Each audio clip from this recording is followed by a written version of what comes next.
evening. Thank you very much for joining us here on Urban Debate on Mirror Now. I am Heena Ghambir. Voting for the 6th phase of Uttar Pradesh polls concluded today.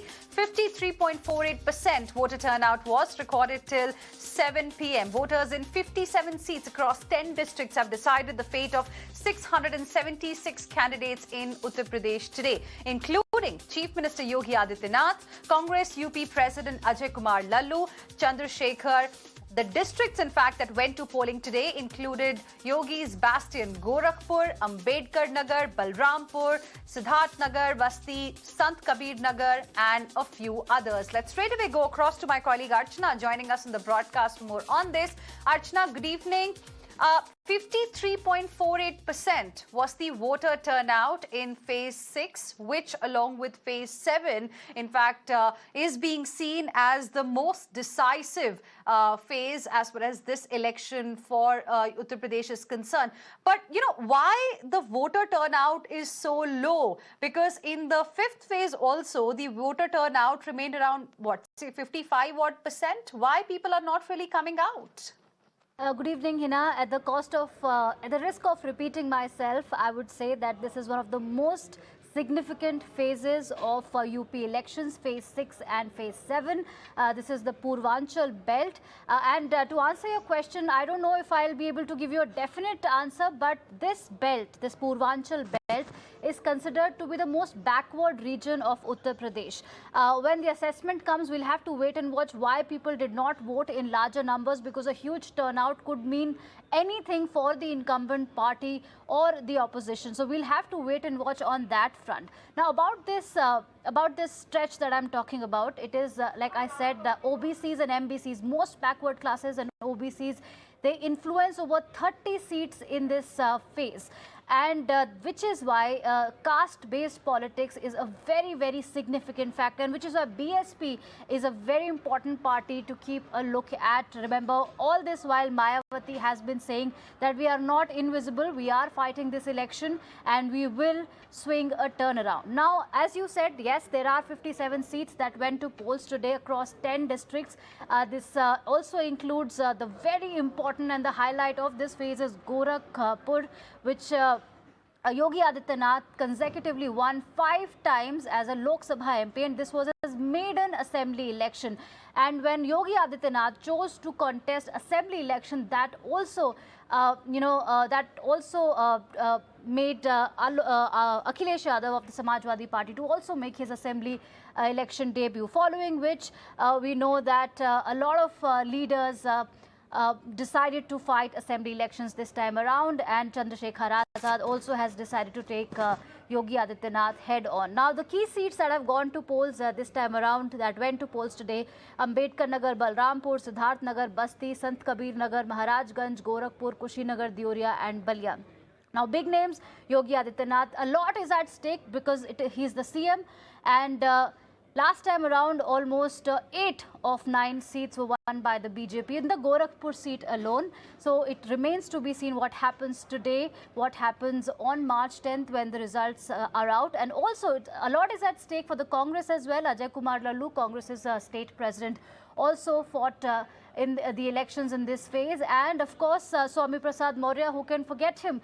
He was a minister in the Yogi cabinet. He switched parties from the BJP. He moved to the Samajwadi Party, and that very famous press conference where he said that Yogi Adityanath and his government did nothing for the OBCs. So that also led to a mass exodus from the BJP to the Samajwadi Party. So interesting developments unfolded ahead of the elections in this particular seat. And now stage is all set for phase 7, where Varanasi goes to polls, and we'll have to wait and watch what really happens on March 10th.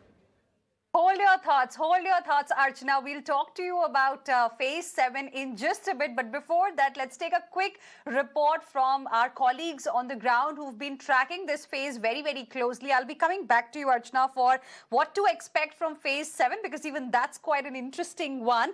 We have Nukul joining us at this point in time. We are joined by Harsha from Ghorakpur, Ravikant as well from Ghorakpur. Sabi Sachi is live with us from Varanasi.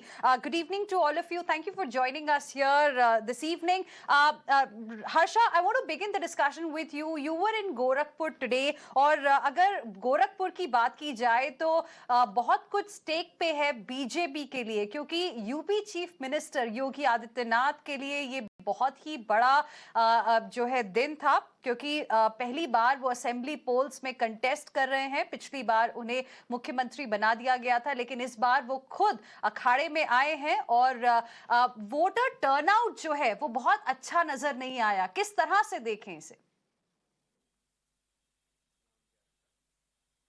बिल्कुल हीना, जैसे कि अर्चना बता रही थी कि इस बार OBC factor ये बहुत इंपॉर्टेंट है, लेकिन गोरखपुर के साथ साथ आज मैं देवरिया में थी। गोरखपुर हमारे कुलीग रविकांत मौजूद थे, लेकिन देवरिया, गोरखपुर, सिद्धार्थनगर, बलिया, इन तमाम जगहों की बात करें, सिर्फ योगी सीएम आदित्यनाथ नहीं बल्कि सिटिंग मिनिस्टर्स का भी एक तरह से परीक्षा है, बहुत ही इंपॉर्टेंट परीक्षा है। क्योंकि जिस कास्ट फैक्टर की आप बात करी थी, सोशल इंजीनियरिंग फ्रैक्शंस या सोशल इंजीनियरिंग डायनेमिक्स की बात की जाए तो ये बहुत हद तक अप्लाई किया गया है। कई ऐसी सीट्स हैं जहाँ से बीएसपी 2007 के बाद जीती ही नहीं, वहाँ पे देख करके सोशल इंजीनियरिंग डायनेमिक्स को देख करके उन्होंने वोटर्स और सीट पे उस तरीके उतारे हैं। लेकिन गोरखपुर, सिद्धार्थनगर, देवरिया, बलिया, इनकी अधिकांश सीटें बीजेपी के पाले में आई थी 2017 में, लेकिन 2022 बहुत आसान नहीं होने वाला है, क्योंकि कई सिटिंग मिनिस्टर्स हैं उनसे काफ़ी ज़्यादा नाराजगी देखने को मिली है। अनएम्प्लॉयमेंट एक बहुत बड़ा मसला है, साथ साथ महंगाई बहुत इंपॉर्टेंट इशू है। तमाम जगहों पे घूम के हमने एक बात समझी है कि वोटर्स अपने मूड और अपने इश्यूज को उठा तो रहे हैं, लेकिन किसको देख रहे हैं? विकास देख रहे हैं। क्योंकि अगर गोरखपुर की बात करें जाए तो कनेक्टिविटी बढ़ाई गई है। किसी समय में ये माफिया और क्राइम के लिए जाना जाता था, लेकिन आज की तारीख में मुख्यमंत्री योगी आदित्यनाथ सड़क का इंफ्रास्ट्रक्चर गिनाते हैं। मुख्यमंत्री आदित्यनाथ ये भी बताते हैं कि अतिक्रमण को किस तरह से हटाया गया है, जो ट्रैफिक कंजेशन है उन्हें किस तरह से बेहतर किया गया है। लेकिन क्या केवल विकास काफ़ी होगा, या फिर जनता बदलाव की तरफ परिवर्तन की तरफ उनका मूड है, उसका एनालिसिस कर रही है। कई जगह पर ब्राह्मण वोटर्स बहुत भारी संख्या में है और बीते कुछ दिनों में ब्राह्मणों की नाराजगी भी देखने को मिली है। कई जगहों पर किसान आंदोलन का असर देखने को मिला है, तो कई जगहों पे यादव और मुस्लिम फैक्टर भी नजर आ रहा है। इस बेल्ट को समझना और ये जो पूर्वांचल है ये बहुत ही इंपॉर्टेंट फेज है, क्योंकि देखा जाए कई सारे बड़े चेहरे यहाँ से हैं। स्वामी प्रसाद मौर्य फाजिल नगर से हैं, आरपीएन सिंह ने पूरा कैंपेन किया है मनीष जायसवाल के लिए। अगर हम आनंद स्वरूप शुक्ला की बात करें, योगी मंत्रिमंडल में मंत्री हैं, वो बलिया से आते हैं। हम सूर्य प्रताप शाही की बात करें, वो देवरिया के पत्थरदीवा सीट से खड़े हैं। खुद योगी आदित्यनाथ यहाँ से खड़े हैं। इसीलिए ये जो फेज है इसमें कई सारे लोग हैं जिनकी कड़ी परीक्षा होनी है। जनता का मूड क्या कहेगा ये 7 दिन बाद ही पता चल जाएगा कि विकास को चुना है या बदलाव की तरफ जनता का मूड हुआ है। जी, फिलहाल वोटर टर्नआउट को देखकर कुछ तो अंदाजा लगाया जा सकता है, लेकिन अभी देखना होगा कि अगले फेज में क्या होता है, क्योंकि ज्यादा लोग निकल के आ नहीं रहे हैं वोट करने के लिए।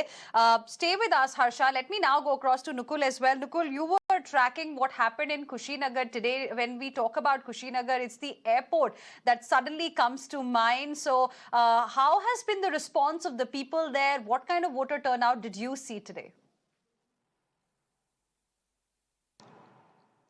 Yeah, so if we talk about Kushinagar, let me tell you that 7 seats out of 6 seats were won by the BJP in the last elections.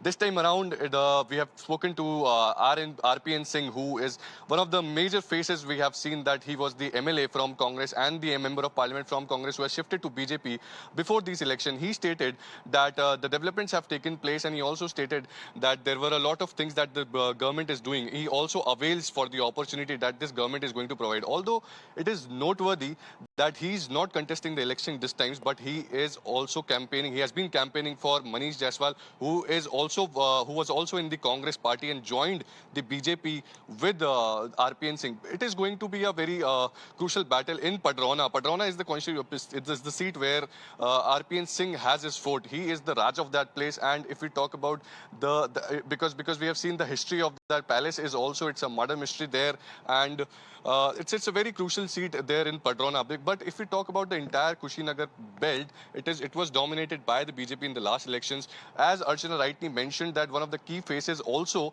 is Swami Prasad Maurya, who is being fielded this time from the Fazil Nagar constituency. Let me tell you that Swami Prasad Maurya won the elections in the 17 from the BJP seat and also from the Padrona. But this time he has been contesting from Fazil Nagar. Let me also tell you that he was last day, the other day he was attacked by the BJP people, as he alleged mentioned, and he also filed an FIR against 26 people, including his own son Ashok Maurya and Sangamitra Maurya. It's going to be a key crucial phase because he has been fielded this time from Samajwadi Party, because he recently moved to Samajwadi Party, and the area where he has been fielded this time is a Muslim dominated area. This is going to be a very crucial battle this time from Kushinagar, Right. and Swami Prasad Maurya certainly is one of the major faces that we have seen. As we speak about the Padrona and RPN Singh, we spoke to RPN Singh about this attack that has been happened. In retaliation, RPN Singh also stated that it was the Samajwadi Party's Right. convoy and a car that stepped on one of the man from BJP, and that is exactly what has happened. But to be Right. fair about this, in the entire constituency, we spoke to RPN Singh. He has claimed that BJP is going to clean sweep the entire constituency this time, and he has also stated that BJP is going to win Okay, the so elections BJP seems 300 confident, margin. but It's a big Ravikant, statement by you were the, tracking what was happening in Gorakhpur today. How was the day there? Tell us how what the voters had to say. और रविकांत, अगर हम इन 57 सीटों की बात करें जो इस phase में जिन पर वोटिंग हुई थी, तो बीजेपी ने 2017 में 46 सीटें इसमें से जीती थी। तो न केवल ये अहम फेज है योगी आदित्यनाथ के लिए, यूपी चीफ मिनिस्टर, बट साथ ही साथ बीजेपी के लिए भी, जैसे कि नुकुल अभी हमें बता रहे थे। देखिए, सबसे पहले मैं आपके उस सवाल का जवाब दूंगा जिसमें आपने पूछा कि ये वोटर टर्नआउट इतना कम क्यों रहा। इसके दो मायने हो सकते हैं कि जब वोटर टर्नआउट कम होता है, इसका मतलब ये लगाया जा सकता है कि जो सरकार के खिलाफ एंटी इनकम्बेंसी थी, यानी सरकार के और सत्ता के खिलाफ जो सत्ता विरोधी लहर होती है, उसकी इंटेंसिटी बहुत कम थी। यानी सरकार के प्रति जो लोगों की नाराजगी जब बहुत कम होती है, तो भी ये माना जाता है कि वोटर टर्नआउट कम हो सकता है, क्योंकि बहुत ज़्यादा गुस्सा नहीं होता है, इसलिए लोग बाहर कम निकलते हैं। दूसरे मायने ये भी निकाले जा सकते हैं कि कहा यह जाता है कि भारतीय जनता पार्टी का जो वोटर होता है वो एलीट क्लास को बिलोंग करता है, और वो अगर कम निकलता है तो दूसरे मायने ये होते हैं कि बीजेपी अपने वोटर्स को घरों से निकालने में कामयाब नहीं हो पाई है। आता हूं मैं आपके दूसरे सवाल पर, क्योंकि गोरखपुर से योगी आदित्यनाथ जो है वो विधानसभा का चुनाव लड़ रहे हैं, तो ये बहुत ही निर्णायक दौर था, और उत्तर प्रदेश का जो चुनाव है वो इन दो ही चरणों पर निर्भर करता है कि 10 मार्च को लखनऊ की सत्ता पर कौन विराजमान होगा।